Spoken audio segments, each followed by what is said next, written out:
The problem with that is Paul believed that Jesus had a celestial pre-existence. And so what he's doing is he's using this word because he's basically emphasizing that special nature of the way in which Jesus manifested himself on earth, because he was pre-existent in the heavens beforehand.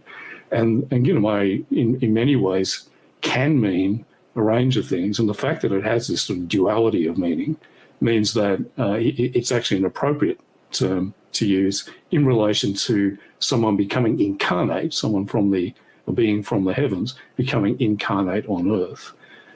You know, this is probably the one time that I'll agree with this asshole. Jesus' incarnation was special. Of course, what he means by the duality of the word ginomai is that God both formed Jesus and Jesus was also born via normal means. That doesn't actually explain anything, though, and it only causes more questions. You see, Tim has to work so much harder to make ginomai work for his allegorical interpretation. Paul not using ginomai to refer to any other human births is a real problem for him. When Paul talks about Adam's body or future resurrection bodies, is he using ginomai to refer to this duality thing? Like, is he saying that Adam's body was birthed by some mystical woman that existed prior to Adam existing? Our future resurrection bodies, does he just have a woman chained up in heaven, constantly producing these resurrection bodies every single second? Furthermore, Paul doesn't give us any kind of contextual clues that he's using the word ginomai in this fashion. Oh, that's just Tim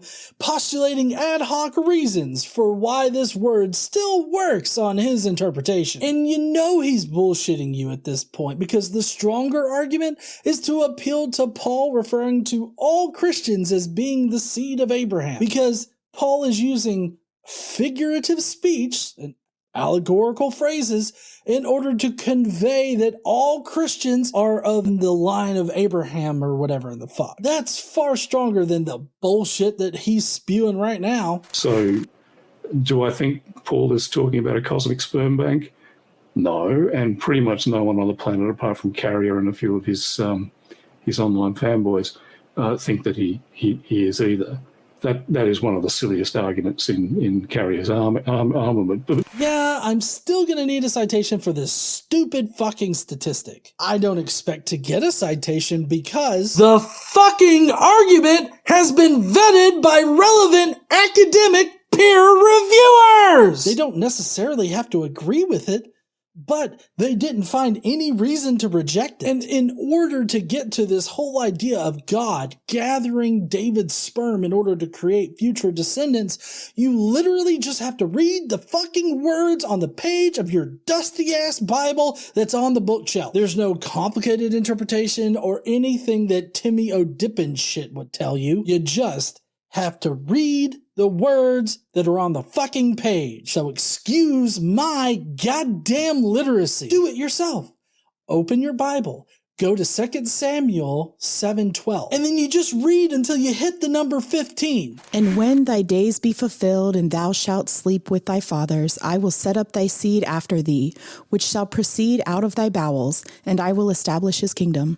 He shall build an house for my name, and I will establish the throne of his kingdom forever. I will be his father, and he shall be my son. You don't have to work hard for it. You just gotta be fucking literate and have a goddamn Bible. this is what I'm talking about. You can create a story by shaping the evidence in all kinds of different ways. That's not what historians do. That's what people who are starting with their conclusion and working towards it do. And I think that's what people like Carrier are doing. Wait, who in the fuck is creating a story here? Who in the fuck is making up shit as they go along? It's definitely not the minimal mythicist hypothesis. We just use the information that already exists and follow the evidence. We don't make ad hoc claims like, oh, Fucklenuck is doing. We don't have to come up with some complicated reason as to why Paul is using ginomai for its duality or some shit. You just gotta be fucking literate. Also, with a little bit of editing, Tim could easily be talking about himself here. He has to shape the evidence to fit his narrative. He is not doing what historians do. He is bullshitting people as to what the evidence even is. Now, he insists that, of course, he looked at everything objectively and came to this conclusion. Actually, it just feels like, and other people who've looked at this have said to me, show me what these guys believe. I've shown them Carrier's videos, and they come back to me and go, it's awfully complicated. Seems like what they're doing is they're trying to find a way to get to a pre-assumed conclusion, and I think that's what they're doing. It's weird to hear Tim say this because it seems to me like he is the only one trying to come to a predetermined conclusion. He has to force Paul into saying what he wants him to say. He has to force interpretations. How can he say that the minimal mythicist position is trying to come to some predetermined conclusion when this evidence is considered evidence for historicity? It makes no sense to claim what Tim is claiming.